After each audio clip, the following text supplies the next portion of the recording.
Hello, hello, hello. And it's Stephanie here again with HMO Heroes live at 5.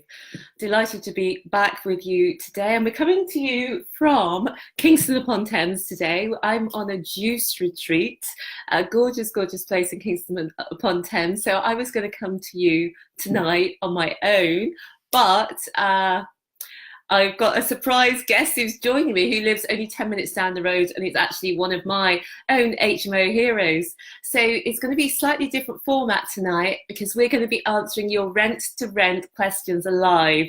And we've had some amazing questions through. So really looking forward to that. I can see that John has joined us. Hey, John, nice to see you. If you've got any questions as we go along, please ask them in the comments.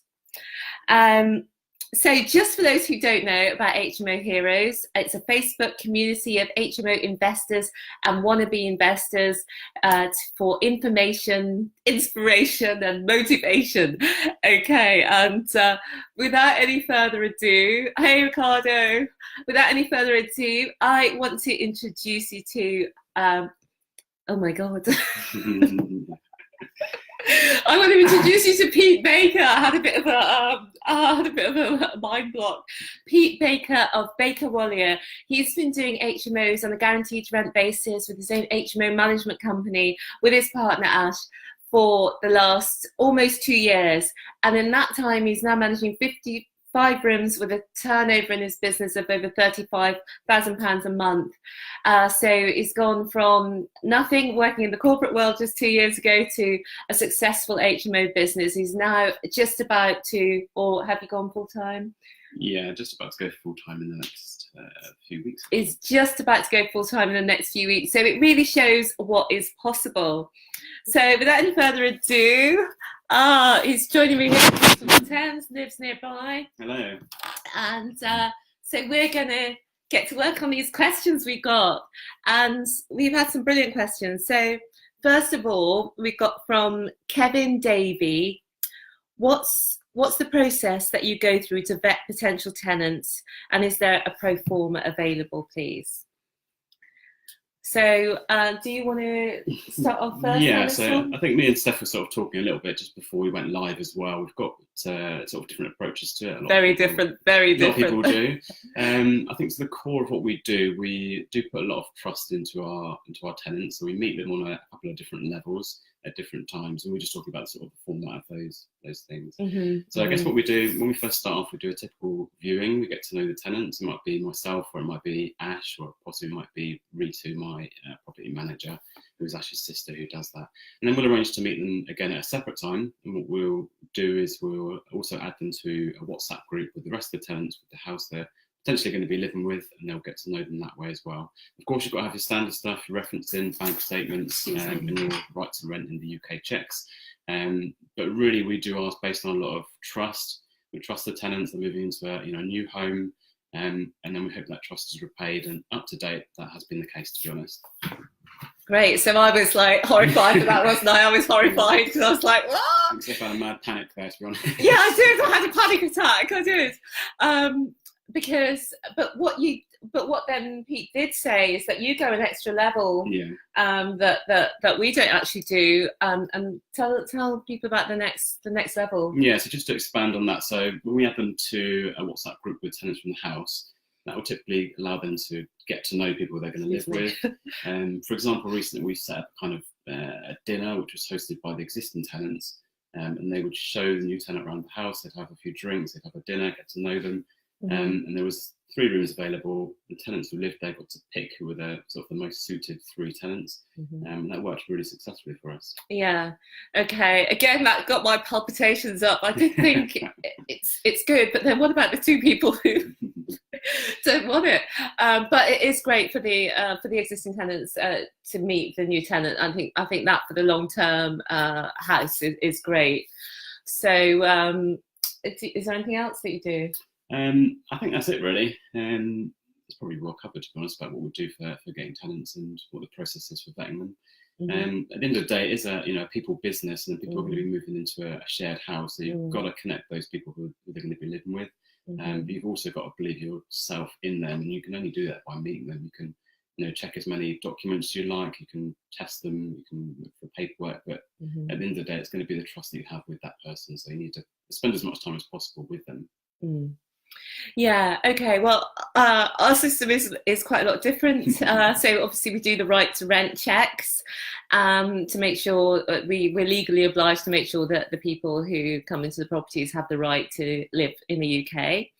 And then we've a tenant information form. That's an online form, but it also asks for the references from the previous employer and the landlord. You have the references. Yeah, so we've got one. I sort of talked about things other than the application form, like Steph has mentioned there. But our standard application form asks for all of your references, your bank statements, your ID, and of course your right to rent as well. Yeah. And we ask for 3 months bank statements, and we do the referencing ourselves. But if you want to outsource that, it's about £15, I believe, each one. And we've used advanced rent, and I've also heard that the Residential Landlords Association offer a good referencing process. So I hope that helps you, Kevin. And yeah, basically, if you want to outsource, just use the RLA or advanced rent for £50. They'll do the referencing on your behalf. Okay, so the next question is from Mike Cohan, and Mike has said, let's assume that I've met my first distressed HMO landlord and they've agreed I can provide the refurb. They've agreed I can provide the refurb, their guaranteed monthly rent, etc. for a 60-month term. How best to reduce or eliminate the risk of some or total voids? My concern is that after taking on an HMO, suddenly I find that I can't rent the rooms to ensure the venture is profitable. Yeah, for me, that's kind of a two-part question. So the first thing is really, how do you safeguard yourself against the initial worry when you're taking on a house that you might, take on the house, everything's good with the paperwork, you set up with the agent or direct to landlord, but unfortunately you can't find the rooms. Unfortunately, this is one of the risks that you're going to have to take in business. It should be a calculated risk. You should have done your research. You should know the rooms. You should know how much furniture you're going to put in there, what the demand is, what the fundamentals are. Is there train stations locally? Is it is the uni close? Are the shops close? And you do all that research before you get to this stage. So once you've got to that stage, if you've done your research well and you're proactive and you know where you're going to find tenants, you've got profiles set up on perhaps Spare Room or Gumtree or Facebook or whatever it is you're going to use, then you should be well prepared to do that. So that is part of the calculated risk you're going to have to take with business. How can you eliminate voids? It's not possible. Anybody, I think, that tells you out there that they've had no voids or was often running at 100% occupancy is quite tough to do. There's always gaps, there's always overlaps. You might have somebody leave and the person takes it on, but they're not ready for 3 or 4 weeks. So you need to factor that those voids into your numbers and live with them, a lot like some of the other risks that you have in business. You can't possibly eliminate voids, but as you go on with more and more experience, you'll get better, you'll see them up front. You need to stay in contact with the tenants regularly, find out as early as possible when they're looking to move, and then immediately market that. So one thing you can do as a practical tip is to have all of your houses, if you've only just got 1 or 2 or just starting, then it's going to be easier, but have all your houses set up on Spare Room, let's say, if you're using Spare Room, we do, and make sure that you've got it all set out, you've got all of the profile for the house written, that each room is set up. So as soon as they say they're going to leave, you get that marketed straight away, get people coming around it, whatever kind of status in, whether the tenant's moving out or if they've got stuff there, just get people looking at it straight away. Make sure you book at least 3 people in at the same time to view. You're going to book 3, one of them's going to turn up, another one's going to come and tell you that it was actually in the wrong location, and the other one might take it. So book multiple viewings at the same time, and make sure that you are proactive and as soon as they say they're going to leave, in getting people around straight away. And that's all you can do. And the quicker and the more experience you're on doing that, the better it will be. You can't eliminate voids though, so get used to that risk, unfortunately. Yeah, I totally agree with what Pete's saying. I think the best way to eliminate as much of the risk as possible, as Peter said, is due diligence. And to use the Excel, well, there's a spreadsheet, there's a deal calculator where you can put in all the costs. You can allow for a certain percentage for voids, allow for your maintenance and all the rest of the things, including the refurb, and work out what really this deal is going to net, how much flexibility you've got in terms of to break even, how much you need to make profit, and just really drill that down on paper on the spreadsheet, and then look at the property and its viability, and that should help you to reduce the risk. And also, if you talk to people who are operating in your area already, they will be able to give you their feedback on the numbers and whether they're going to work in your area and the rentability of the type of rooms that you've got in the location you've got them. So I hope that helps, Mike. What I realised is I forgot Inietta's question, who put her question yesterday. So Inietta's asked a fantastic question, which is, I have a question regarding refurbishment. I viewed a house on Sunday and the house is in quite a bad state. I was calculating, including furniture, I'll need to put in around £15,000, and afterwards my profit would be around £709 a month. I love how exact that is. But, it's more exact than we ever are. So maybe it was supposed to be 700 because the 9's next to the 0. But anyway, around £700 per month in worst case scenario. So it might be better than that. How to set up the deal, as I don't want to input that much money yourself. Well, Inietta, we have got this almost exact scenario. So I can give you some brilliant advice for this one. Basically, when there's a huge investment needed like this, £15,000, in our case, £20,000, the way to do it is obviously the owner needs to pay. And how you can work this is that what you do is calculate how much guaranteed rent you'll be able to pay them, and then say to them over the 5-year period. So in our case, the guaranteed rent would have been £1,200. Oh dear, I can't remember how much it came to. I think it was about 90 grand. Let me just work it out. It was £1,200 times 60. So over the period, it's 12 times 6. Okay.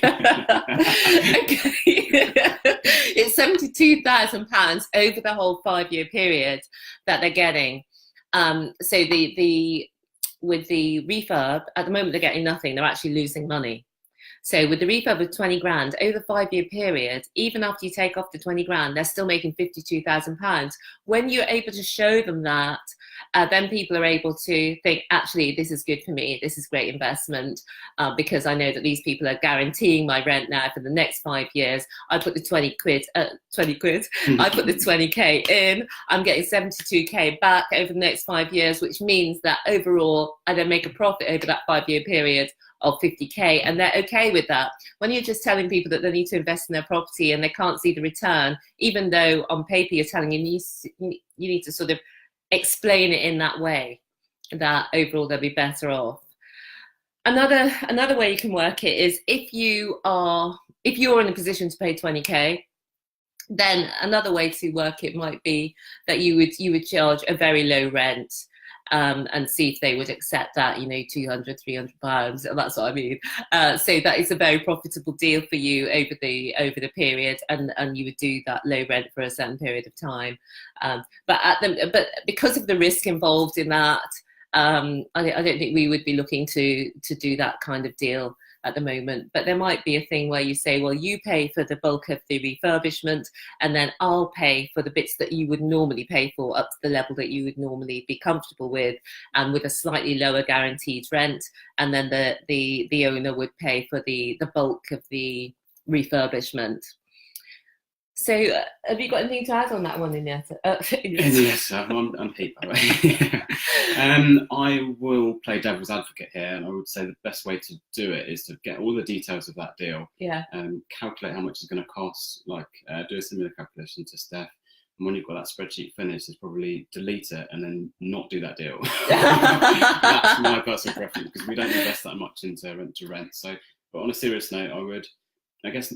But if the owner's paying, that's fine, isn't it? If the owner's going to pay, yeah, sure. That is a great example. And I'm actually learning a lot, because we don't typically get into those sorts of discussions when it needs so much investment. So it was really good for me to hear that, actually.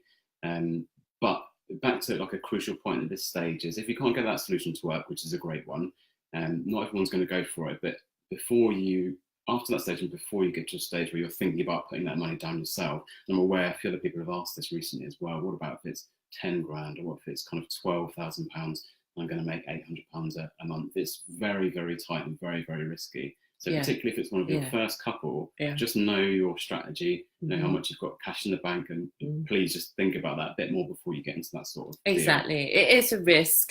So personally, I wouldn't put as much as 20,000 into a deal, but obviously we do put money into deals, and it all depends what your appetite for risk is. But I think what we overlook a lot of the time is asking the owners to pay. But if you show them the upside, and many owners are willing to invest, especially if they've got multiple properties, and if they want to hold on to those properties, because another way to think about it is a lease option, where you're buying the property off them over a time period. So that's another way to go. But many of the owners that we've spoken to are not interested in selling. They want to hold on to their property long term. So it's got two upsides, because them paying for the deal means that they get the guaranteed rent over the period, and then paying the deal also means that they get increased equity over the longer period that they're going to hold their property. And most of them do acknowledge that at some point they are going to have to put some cash down if they want to hold on to the property. But I think many times when the landlords have contacted us, and maybe it's the same with this landlord in Yetta, is that they're actually having difficulties letting the property. The landlord that I'm thinking of, he actually has had 3 lots of really bad tenants, of non-payments, problem behaviour, evictions. So at the end of that, they start to realise, actually, I'm going to have to do something. And his solution there was to call us. But he actually surprised me when he said that, he does want to, he would like to invest in it. So sometimes that will work. And also, just to add to that as well, what rent to rent refurbs cost £15,000 in general. You have to kind of think about that. And if the answer for Nietta's case is that it's going to cost £9,000 to make the property lettable, maybe an idea could be to split that up into 2 costs, because no matter what, that landlord has got to give you the property in a lettable condition. If some of that work is actually just to bring it back to a reasonable state to let, that has to be done regardless. So maybe could split that in 2, where it might be £9,000 or £10,000 surely of that amount of money to bring it back to a lettable condition that is he has to do that, or she has to do that regardless. So then you're talking about perhaps a £4,000 or £5,000, and then that might give you more leverage to work on that basis. So just because it's costing £15,000, how much of that is actually bringing it to the standard to be lettable by anyone, that is out of consideration of your specific deal? Yeah, so to summarise, a few options for you. Ask the landlord to pay and show him the upside of what guaranteed rent you're delivering over the 5-year period. You could split the amount between a bit that the landlord pays for getting it back to lettable, and then you pay for the bits that you might normally pay for in your deals, which is furniture, dressing, etc. Another option is lease option, and then we've suggested that maybe it's too risky actually to go in at 20k. Anyway, let us know how you get on, and if that was useful. Now, we've had a comment from John Wright, and he says, I'm struggling to put offers to the landlords that I've spoken with so far without insulting them. Yes, I know where you're coming from with this one, John. The ones I have spoken with all seem to want way too much for the houses, and it just doesn't stack for me. Profit close to 0 sometimes. Is it just a numbers game? Yes and no. Do you want to go first on this one? Yeah, I mean, I'll start with the no. No, it's not. No, it's not a numbers game. It's a finding the right property game. You could find that one straight away. You could find it after 15 or 20. You might have to be patient. It would be good to get a bit more context, really. If you're still online now, then please to expand on it slightly a bit more. So maybe what sort of offers you've done, or how many you've done the last period. But struggling, to get offers out there. It sounds like you're not struggling to get offers out there. You're struggling to find houses that work. So the question is really, is your area working? Do you need to look at another area? Do you need to look at a different tactic? Perhaps you're looking at professionals. Is there students, or vice versa? But struggling to find houses that work is quite common, and it can be based on timings. You could, at the moment, it's quite busy. You could probably find the same thing. Maybe January, February, or December can be extremely difficult to find houses. Even more difficult to find tenants who have sort of gone on holiday or disappear or don't want to come and view. But yeah, to know a little bit more would be great. But it sounds like your fundamental problem is that you can't find the deals that stack up, like you mentioned, it doesn't stack for you. You're going to have to change something. It's difficult to give you the exact answer without knowing what specifically you're struggling with or what area you're in. So please do, if you're still online, let us know what area you're in and what sort of market you're going for. Is it professionals? Is it students? Is it nurses? What have you tried so far? And then we can give some more valuable feedback on that one as well. Okay, John, I think yes, it can be tricky, but what we need to explain to the landlords is that actually what we're offering is different to what the letting agent's offering. We're offering the net rent. We're bettering the net rent after all costs, or after all costs that the landlord would still pay with the letting agent. So we're offering the net. So what your offer email has to really set all this out. Although this might look like less than what you're getting currently from your letting agent or what you're getting managing it yourself, actually, when you take into account all these management costs, for example, we put in our message that management costs typically are 10% plus VAT. We already know what that specific landlord is paying, and we put that in. But actually, it's usually between 15 and 20% of the gross rent that goes in letting agent fees, because they have other fees such as tenant fine fees, the maintenance surcharge fees, sometimes inventory fees, all different kind of fees, but it's between 15 and 20% of the gross, even though the landlord would think they're just paying 10% plus VAT of the gross, and it's not like that. So I think it's just a case of educating the landlords. We have to do this with all of them once we see, because people don't really take in what costs are going out. The costs are going out, but people don't really take in what costs are going out. They take in what rent they're getting in. They don't take in all the costs that are going out. Many people who are landlords don't actually know what their net rent is. So sometimes it's a job of education and educating the landlords about what actually net they're getting. And to do that, when we go out to the visits where we're seeing the property, and even when the landlords first call me on the phone, and at that time, when somebody calls you, they're really motivated because they picked up the phone to you that particular day for a reason. And so in that call, after they talk to me all about the house, I ask if it's okay to ask them a few questions about the house. And at that time, I go into it, what rents they're currently getting, if they've got any problems, is it all tenanted, what their utilities cost, and everything like that. I go through it all, so I actually know all that. So I'm able to put it in the email where I'm making the offer, and I'm able to explain to them why our offer is actually better than what they're getting from the letting agent or from self-managing. So, John, I hope that is helpful. Let us know if you need any follow-ups. Oh, we've got we've got another comment. I think we approached a completely different angle as well, which is really good, because you were sort of thinking more from once, speaking to the landlord as well, which was the main part of the question. Once you speak to the landlord, how do you kind of convince them of the value? Yeah. And I was thinking about it more of sort of, the initial numbers and that. What would be good actually, John, if you can send it direct to me or to Stephanie, as a deal that hasn't stacked. Yeah. Well, I can tell you what's the problem there is, John, because you've got some landlords in Cardiff looking for £300 per room excluding bills as they let to students. I'm looking for professionals. A room in Cardiff of a decent standard can be found for £400. Well, I'll tell you what happens in that scenario, John, that you're unlikely to be able to. We looked at Cardiff. Now, Cardiff is a tricky area because they can get this £300 per room. All the rooms seem to be on at £300 per room. So I think it might just be the location in that instance that they can get that. That's what they want. They'll give it to you if you can give them that. But there's no margin in that on a rent-to-rent basis. So I think you just need to, I would say, find another area where you're able to charge a bit more actually than what the landlord has been typically able to get in most of our properties. What the landlord has been achieving in rent previous to meeting us is lower. So we only have to beat the net of that lower rent to be attractive, because then we're for 5 years. So that has all the benefits of that. We do the refurb, we do the maintenance, da. So I think it could be a problem with the area in that one, and not negotiating. And it's not you though, John. So yeah, thanks for expanding and sending that through to us. But it does definitely sound like it's the area, doesn't it? It does. It does. I know that area. We looked at a couple of properties there. So right, next question, Mike Cohan. Again, thank you so much, Mike, for all your questions. Really good questions as well.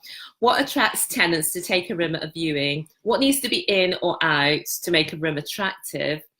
And do you dress a room and leave everything they see in there, or remove certain things? This is such a good question. I love this. So Pete, what do you do? So what? It's a really tough one. It's a really good one. It's a really tough one as well. What makes a room attractive is a good room for that person. Is whether it's professional, whether it's a girl or a guy, so that they have sort of different preferences. A lot of people have different preferences overall on what they want to see in a room. You've got obviously the fundamentals. So they want to have new furniture, and really great condition furniture is number one. You need to have all the basics: your bed, your drawers, your wardrobe. Ideally, not a sink in the room, which puts a lot of girls off, I found from my experience. Oh, does it? Yeah.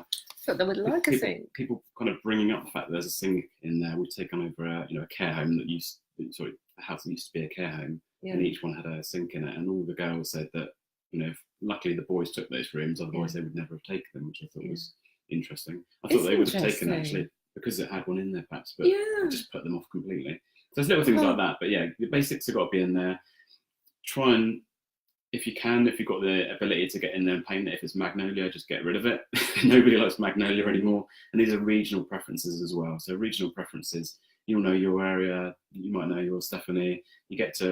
From experience, you get to know what people like, little touches, perhaps mirrors or pictures above the bed. If there's big, tall walls, you might want to break out with pictures or mirrors or things to make it look nice. It's a very open, subjective answer, but you're trying to just put some love into that room to make it look more like a home and not just a room really. So that's the first part. And what's the second part again? About, do you dress the room and leave everything they see, or do you remove certain things? Yes, we dress our rooms a lot, and yes, we leave things in there. So again, we dress the whole room up, and when tenants see the rooms, we think it's a bit tight that we remove everything out of the room and then give them just the bed and the mattress and sheets. So to be honest, these days we kind of allow people to keep what they want from what we've left over. We're not spending hundreds of pounds on the refurb things. We take the quilt and the covers out, and they can keep any of the ornaments or the mirrors or the lamps to put in there. And that, if it costs us a bit of extra money, then we've typically taken the view that it might cost us a little bit more. We should, it's not all about doing the cheapest thing all the time. So we're trying to put some love into the room by leaving these things for people that might make it feel a bit better. Just don't be so tight. Yeah, leave some stuff in there. Yeah, totally agree. I just want to give a few shout outs. So hi Ricardo, hi Milesh, hey Daniel, and Lucky, hi, and Sudeep, and Raj. Got a couple of others. Oh, Steve Ambers joined. Steve Ambers is on this juice retreat with me. Hi Steve. So we haven't had anything to eat since, when did we arrive? Monday we arrived, so we haven't had anything to eat since Monday, just vegetable juice. I'm not at a retreat, by the way. I'm not doing any of this diet. It's fully meat and unhealthy stuff for me, so we're balancing each other out. Yeah, I am feeling quite good. A little bit hungry, but really good. Yeah.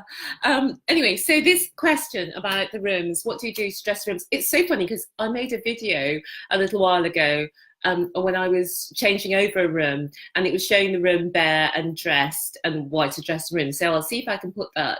I think I need to edit it, but I'll see if I can put that online. But to answer your question, yes, it's imperative to dress the room. We find, because we're in an area where there's quite a lot of competition. So just the duvet and all the rest of it, the pillows, and storing all that and moving it around is a hassle. So we wouldn't do it if we didn't need to. But the beds look so much more amazing when they're dressed than when they're not. So we put in our rooms, obviously there's the furniture, and then we got the beds are dressed with obviously duvet, pillows, pillowcases, cushions, throw, and then there's a couple of ornaments in there, and there's pictures as well. Anything on the walls we leave. We take the bedding and the ornaments, because typically people don't want the audience, to be fair. Yeah.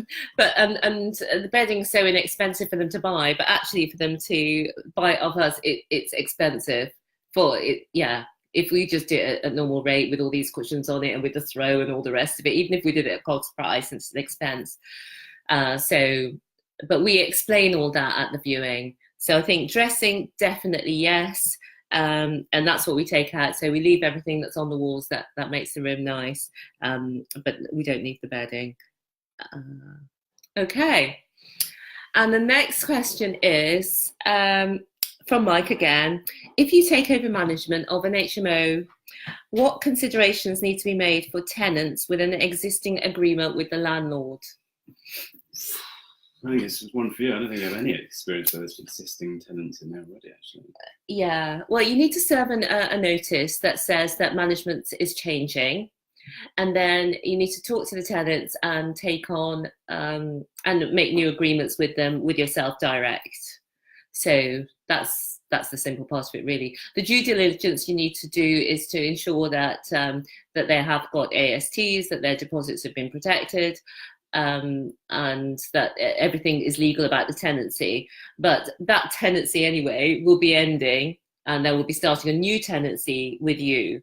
So deposits will need to be transferred and so on to you, so that even if things have been done wrongly in the past, that the new tenancy with you will all be on the right footing according to the rules, you know. So you're not taking a chance on whether things might not be done correctly.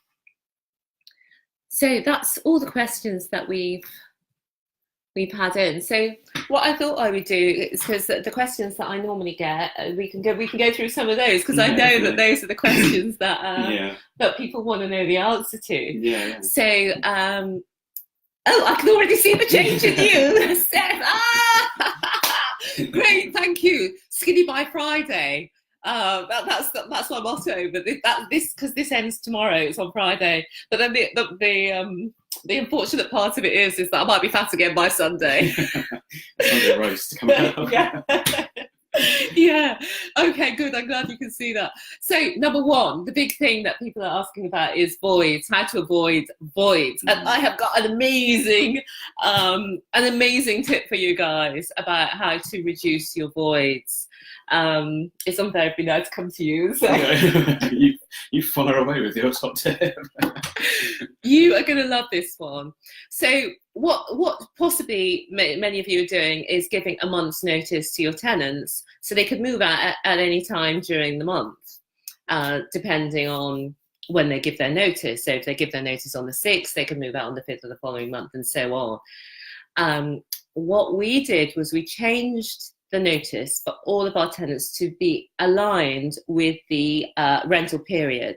So because the rental period for all of our tenants starts on the 1st of each month, the end of the rental period is the last day of each month. So what that means that we do is that if people give their notice, we've let them all know this, we let them know at check-in, it's all on Arthur, our property management system, so everybody understands this now. So if they want to move out on the September we're in, if they wanted to move out, say the end of September, they would have to let us know by the last day of August. If they wanted to move out the end of October, they would need to let us know by the last day of September. So it's great, because what it means is now we have 12 changeover days per year. 12. So if somebody tells us in the middle of September that they'd like to move out, they're moving out at the end of October. So we've got certainty about when we're doing things. It means we can organise our cleaners, that cleaners know we do a room clean whenever there's a changeover, even if the room looks spotless, because we just want to make sure that the skirting boards behind the wardrobe and all the bits that no tenant is going to be cleaning, even many householders wouldn't be cleaning. So we just want to make sure. So the logistics of our cleaning team, and with Luke, our property assistant, he knows that he's got those few days to do all the changes, that everyone's moving out on the last day of the month and everyone's moving in on the first day of the month, or the last day or the first day of the month. So so that one thing has helped with reducing the voids. So jot that down, I think you should definitely look into that. We sent out an email message, because this was a change to how we used to do things. We'd have people moving in and out all through the month. Now it's the last day. And what we do, if people need to be more flexible than that, what we say is you're still responsible for the rent, but if we can find somebody to replace you, we can release you early, and we do charge a small fee for the early release, if that's it, yeah, because otherwise it was costing so much money to help people move on before the end of their 6 months. You know the story, guys. So if you find that useful, let me know. That will really help us. Very good. You got jotting that one down? No, I'm just learning now. you got anything else on the voice? No, just to be proactive, just to stay in contact, just find out, as early as you possibly can if they're going to leave or thinking about leaving, or more generally a step back, further back than that, is if they're happy in the house. It might be that they, are planning, mentally, and perhaps leaving in 3 months' time. I was around at a house the other day, and one of the guys sort of said, he's starting to think about living in a smaller place. So that gives you a heads up, really, that maybe in a few months' time, or if we see something by another agent or another landlord or another house they can move into. And that's something we do as well, is we try and help people as much as possible move into their new homes. They're not prisoners, they choose to live in your house, and good things come from doing good things. So if you can try and ease the pressure on them by finding out early and talking to them and helping them move on comfortably, and making sure they get their deposit back and they're going to be okay, and maybe even help find them a new home, then they might recommend someone. Or they might, yes, absolutely. Which happens quite a lot. Or you see them come back around again in 6 months or a year's time. But just always try and help them realise that your tenants are your customers and your most prized possession. So we always think about it, what would be easy and best for them, as annoying as that can be sometimes. But that's just a general point on that, really. That helps a lot with sort of avoiding those awkward voids where you just get it sprung on you, and obviously your tip helps a lot with that as well. No, that's amazing. I think excellent service. As you said, Pete, fixing things quickly, having good communication with your tenants, and just caring about the house is in a good condition and that the tenants are happy. I think that goes a long way, because like you said as well, we've had many people who have, say for example, they moved to Cardiff for a job and they've moved out, and then when they come back to Newport, then they want to move in with us. Or they're in a room in the shared house, and they want to move into a flat, and they say, have you got any flats? Because they'd like to stay with us, because they know that we're responsive. It's mainly thanks to Luke, our property assistant, who's just great with corresponding with the tenants and keeping them informed, and happy, really. So I think that is the secret service. Yeah, it's one of those things that it's purely just down to a fluffy, unmeasurable answer. It really is just caring. Just putting the love in, looking after the tenants, looking after the houses, looking after what you do, and putting the tenant first in everything you do. That's how you avoid it, and that is the best thing you can do, is just to do what you say you're going to do, fix everything on time, make sure you make it as easy as possible for them. Try and go the extra mile, try and do anything extra that you can to help them enjoy their stay with you for as long as it's going to be. Unfortunately, sometimes things happen where they need to get out of contract early, and God forbid, we generally try and help people do that if it means it's going to make their lives easier, even if it costs us money. So at the end of the day, we just have to look it out there. We always it's keeping people there who don't want to be there. If they're unhappy and the house is unhappy, then you're unhappy anyway. So and people's circumstances can genuinely change. We've had people who've needed to go abroad quickly. We've had people who they were only given a week's notice that their job has ended. So there's lots of reasons why people might want to move, and we help them out with that. Now, the other question that we get asked a lot is obviously how to get the properties, how to market for the properties, how to speak to landlords, how to speak to agents. So again, we can probably split on that, because we do agents. I think you've got much better experience and skills at going direct to landlords, which we don't at all. So so I guess both work. It's good to decide at the beginning what you're going to do up front, particularly if you're going to think about working with agents and you're in a competitive area. You need to know that up front, and you need to be honest with what you're doing. So what we've done from the beginning is we only work through agents, and which means that they're not worried about us taking the landlords direct from them and sort of carrying on that relationship.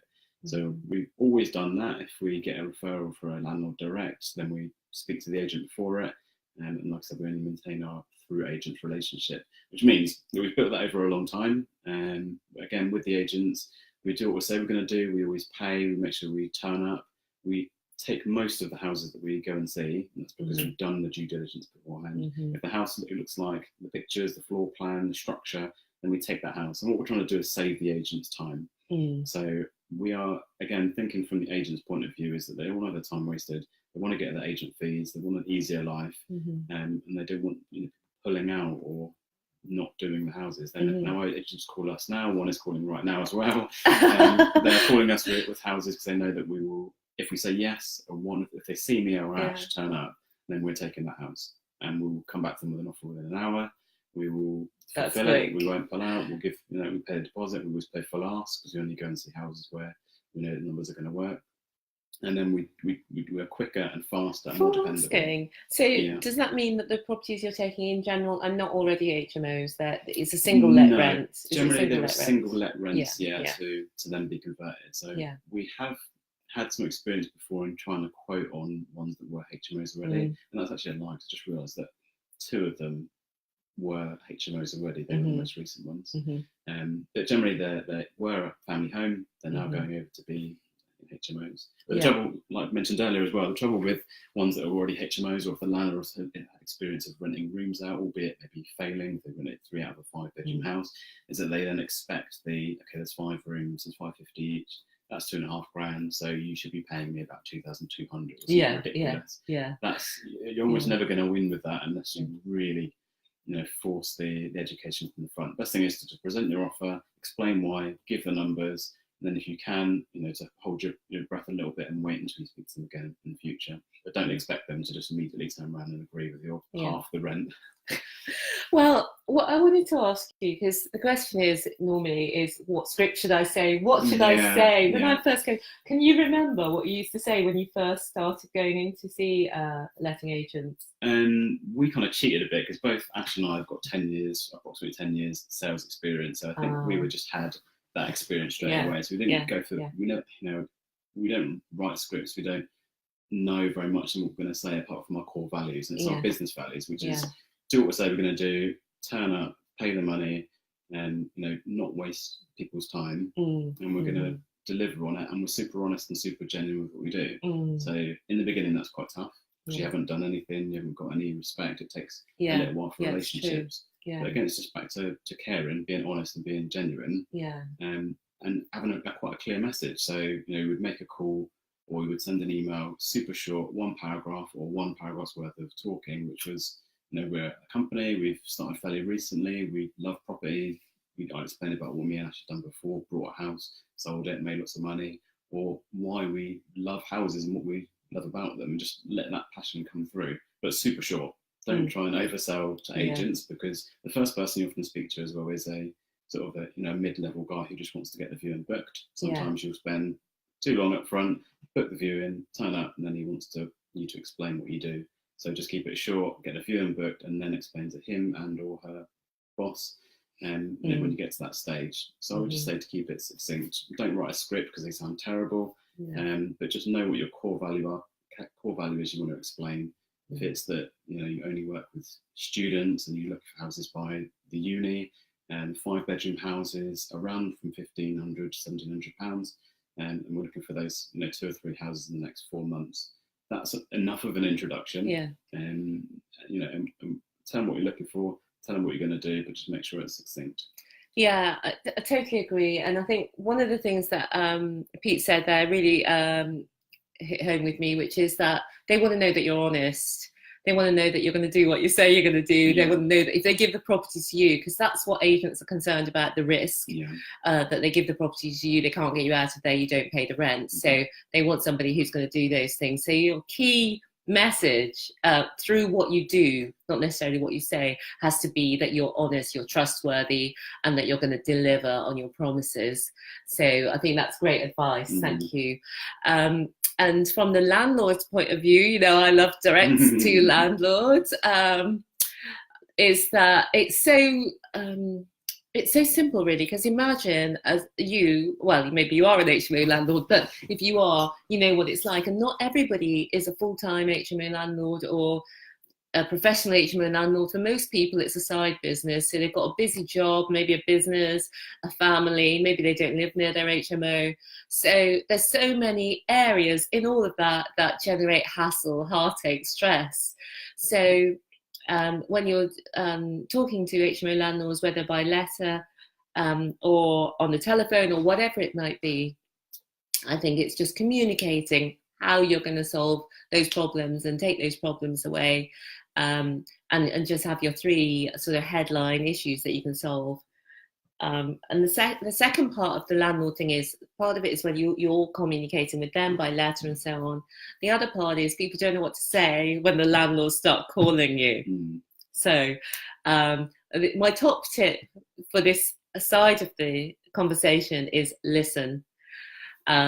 So you just ask the landlord about the property, what's made them call today, go into, is it rented at the moment? Is it a letting agent? Are you managing it yourself? I've got a whole list of questions that I go through. As long as the landlord in the field on the phone is okay, then I'll go through those questions. I'll sort of explain what we do in 1 or 2 sentences, because the meat of the conversation is you need to understand what is causing them a problem right now. Why have they called you today? And once you understand that, you know exactly how to explain what you do in a way that's going to resolve those issues.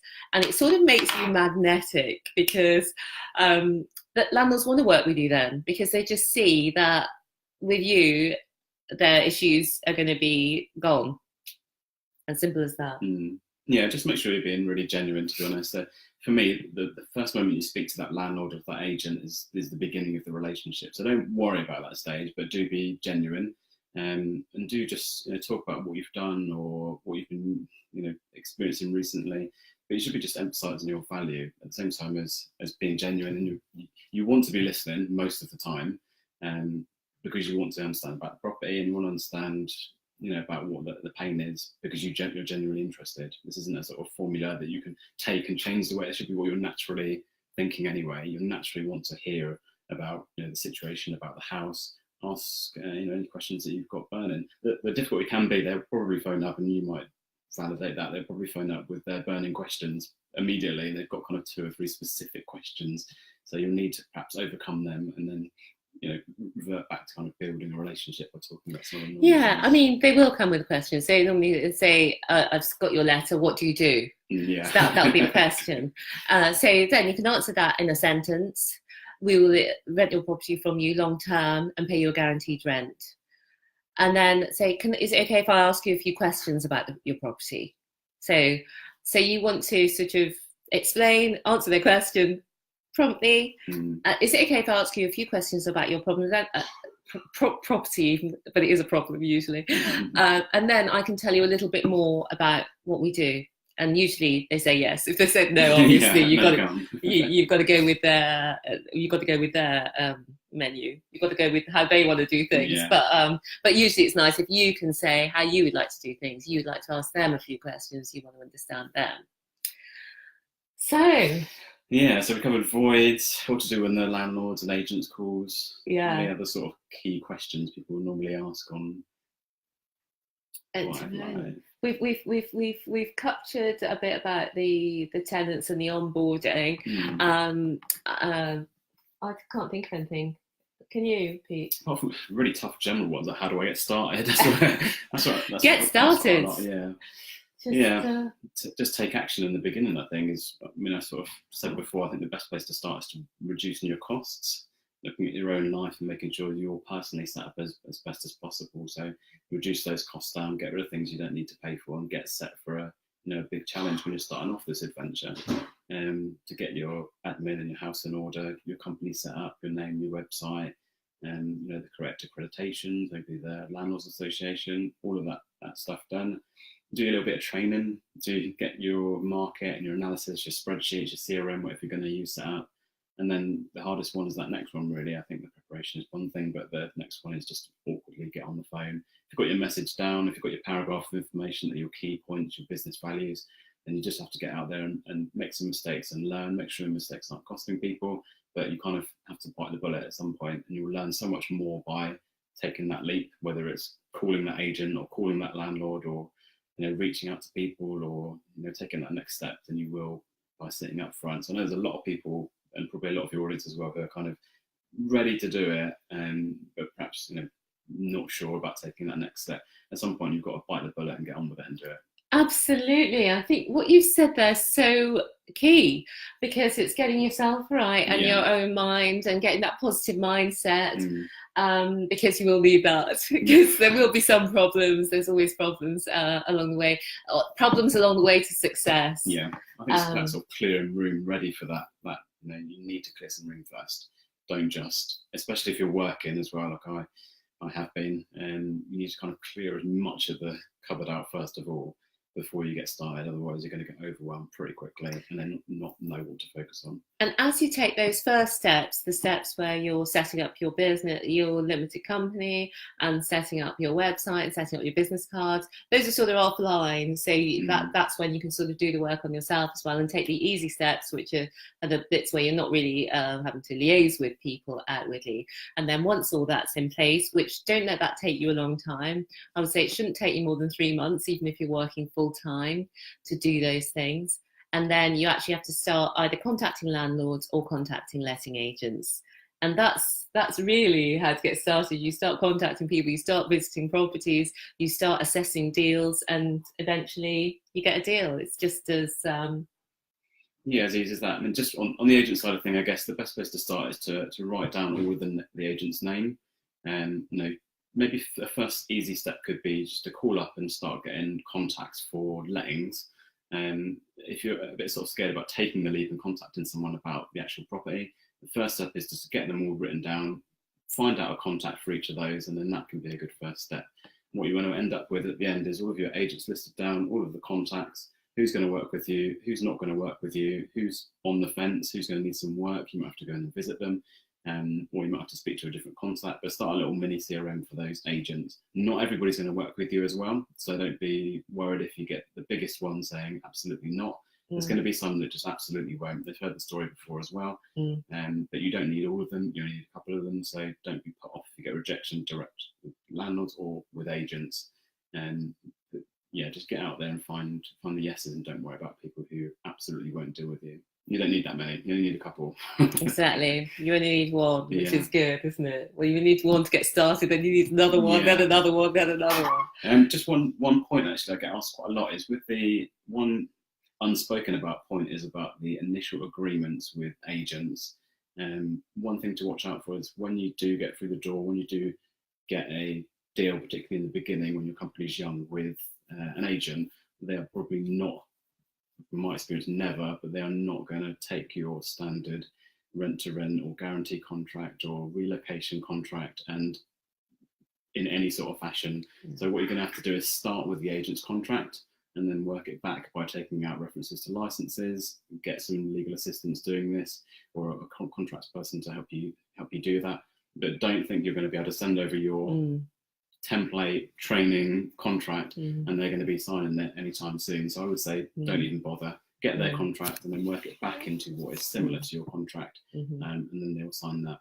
From my experience so far, they will never sign your custom agreement. And that's why I'm not so keen on working with the agents direct. Although we worked with agents, when we've had agents, it's been introduction only, which means that our contract is then with the owner. So we can have a different sort of contract that we feel gives us more protection, because typically in the past we have invested more, and we just don't. But if you're working with agents, and many people do it successfully, like Pete, take heed of what he says. Just something to watch out for, really. Okay. Well, brilliant. Thank you so much, Pete. Now, I know it hasn't been an asking questions one, sort of, but is there anything you want to say before we sort of sign off for the evening? There's probably 1,000,001 questions I think we'll have to cover in another session. But, nothing direct at the moment, otherwise we'll be here all night. And I think I've got agents calling problems right now, so I better wrap myself up. So we better get on and love those tenants like I've been preaching about so far. But just a massive thank you for what you've done and the community that you're building and building with love as well. That's sort of coming through in your messaging, in your podcast, and all of your activities so far. So just super appreciative for being involved. Oh, thanks, Pete. No, that's so lovely. It's been really fun being live with somebody. We did this with Dan Brown. He was live with me, but and it was unexpected, as I say, because I'm in, where am I? Kingston on Thames. Yeah, Kingston on Thames, in a very lovely place. Yeah, drinking juice, as I say, and it just so happened that Pete Baker lives like 10 minutes away. 10 minutes, yeah. And it's a lovely area, I have to tell you, where Pete Baker lives. Yeah, thank you so much for watching. I will be back next week with another HMO hero. So really look forward to seeing you then. Remember, if you haven't joined the group, join HMO Heroes on Facebook. I will see you soon. So it's bye from Pete. Bye-bye. And bye from me. See you soon, guys. Bye-bye. Bye.